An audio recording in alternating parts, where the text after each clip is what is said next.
What's going on, guys? My name's Spence, And I'm Mitch. and we're two brothers that really love King of the Hill. And today we're motoring on into episode 5, Luanne Saga, which is our first real in-depth look at one of King of the Hill's main characters, Luanne Platter. Luanne Platter, voiced by the late Brittany Murphy. And that is Hank's niece from the trailer park. His mom went to jail because she stabbed her dad with a fork. That's Luanne. And I personally think that Brittany Murphy does a real incredible job with this character. She is one of the strongest voice actors by far in the series, arguably the strongest, because I think she really, with Luanne, does the perfect job in making her like innocent but not stupid, if that makes sense. She has a sweet, pure innocence about her, which makes her very endearing as a character. Not a slut. She's more intelligent than she can let on for sure. And she's also much more capable than she lets on, as throughout the series, she takes on a number of different roles and ends up doing pretty well. One thing she excels in, apparently, although it doesn't really get explored in the series, is maintenance and car maintenance. She's apparently quite skilled. Mechanically inclined. Yeah, quite mechanically inclined, but it never really gets explored.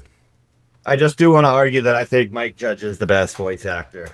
Okay, fair enough.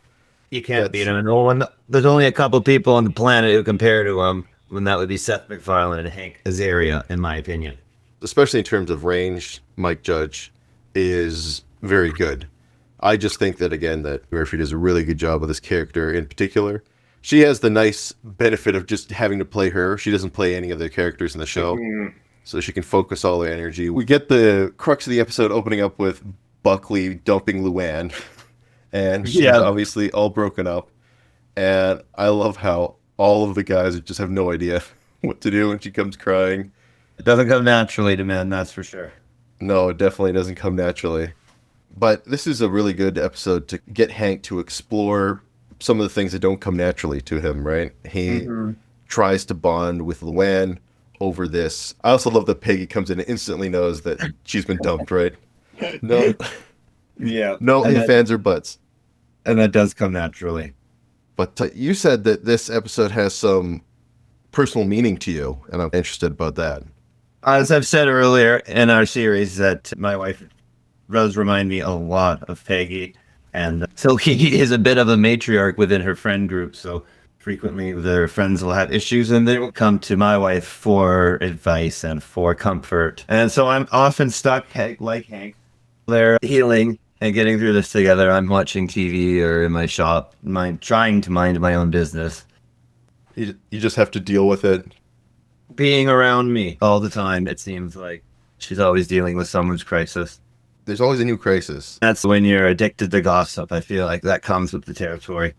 Yeah, there's part of the thrill of the crisis, right? There's a thrill, I think, maybe of getting involved. And Peggy's got a little bit of that streak in her.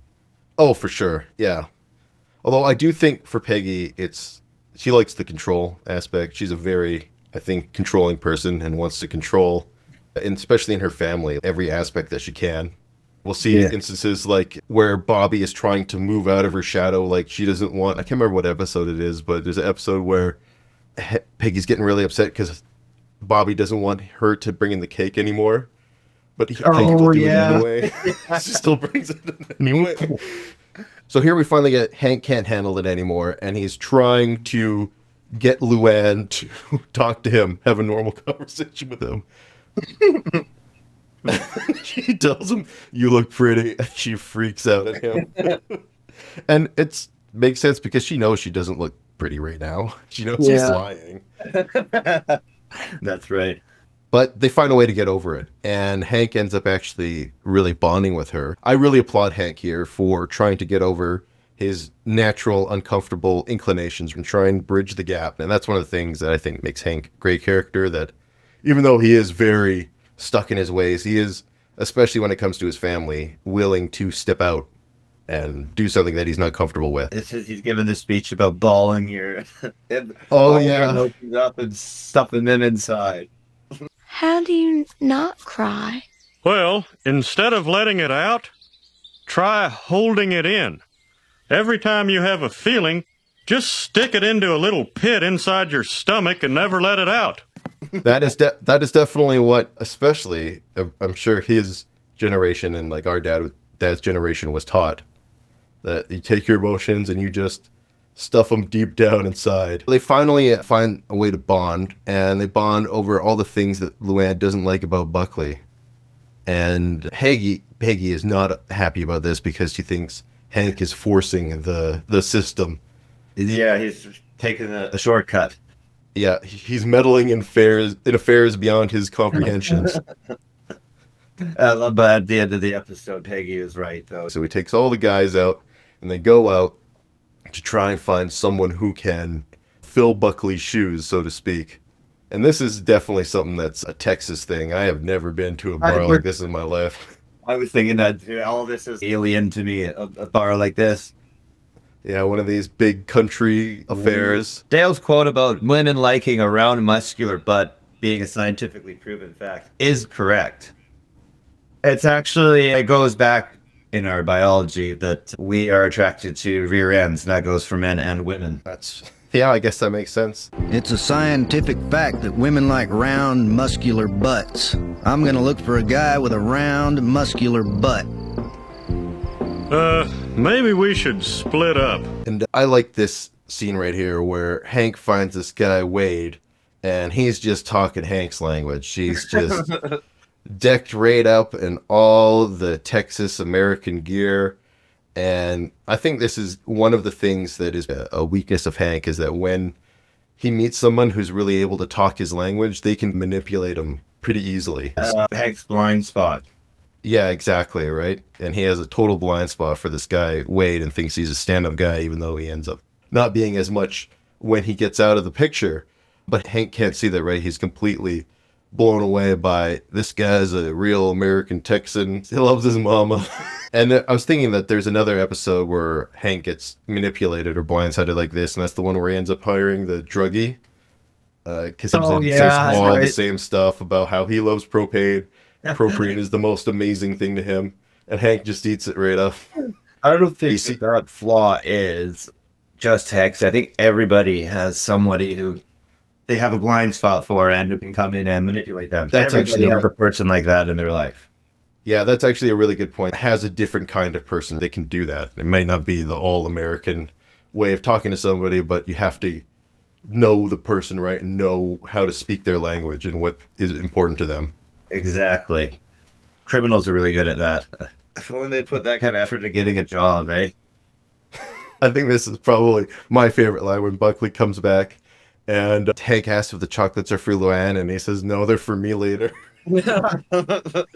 Those better be for me. Nah, they're for me for later. Where's Luanne? That was pretty good. That to me is just really killer low-key writing. And yeah, that really set the stage for Buckley nicely. Exactly the kind of scumbag that he is. This animation is really reminiscent of Beavis and Butthead, though, right here. Yeah, 100%. This is bizarre. I like it when they have opportunities to flex their animation muscles in King of the Hill every so often. Usually in these kind of dream sequences and whatnot. Yeah, they're really good. The paintball one's good, too. This is probably the best bois that we have in the first season. Poor Boomhauer in this episode. I feel like he gets completely caught up. Absolutely, he does. He does actually do everything right, though. He does, yeah. And I do think even though I can understand Hank's want to go after Boomhauer, he's, I think, being unfair to the guy for sure, especially just laying into him, automatically assuming the worst. Which is reflex. Yeah, like I said, I can understand where that comes from. This is the perfect thing to do. 100%. Yeah, Boomhauer handles this situation so perfectly. Flawlessly. And yeah, Hank's just going way over the line here, just completely cutting Boomhauer out of his life. One of my favorite gags was the 8 kinds of ketchup and 3 kinds of catsup. I wanted to touch upon white gravy. We don't really have white gravy here in Canada. Yeah, white gravy is not really a thing here. It's all just brown. Let's try one day. Probably bechamel sauce. Forks from around the world. And then we look at the forks, and they're all like weird, deformed. I never noticed that. The last good thing of this episode is the end of the emotional reunion with Hank and Boomhauer. That is a really good part. And I love this here where Hank realizes the mistake that he's made and being too harsh, and he sets up Luanne's date. Yeah. And again, it just shows that Hank is capable of understanding when he's gone too far. He's capable of change. And being incredibly sweet. Yeah, exactly. And he does it without saying a lot of words, right? That's, again, part of Hank's character. He doesn't like to talk a lot. He talks way more through his actions. Exactly. Anyway. This just speaks to, I think, so many guys. When we have a fight, we don't even really want to, acknowledge it. We just want to make up and move on. Well, let's get it over with. Boomhauer! Yep. Beer? Yep. That was beautiful. I love it. All right. They really know how to wrap up an episode. No one does a wrap up like King of the Hill. No. All right. So this episode, overall, really good episode. Really solid intro to Luanne. A lot of great character dynamics. Not too many bad things to say about it, to be quite honest. No, another great episode. Yeah, I give this one a solid 8 out of 10. I'll go with an 8 as well. I think that hits the nail on the head. Yep. All of the major character introduction episodes, I think, are good, by and large. Actually, yeah, all of the major character introductions episodes. And there's going to be a few more that we're going to get. One of my favorite being Dale's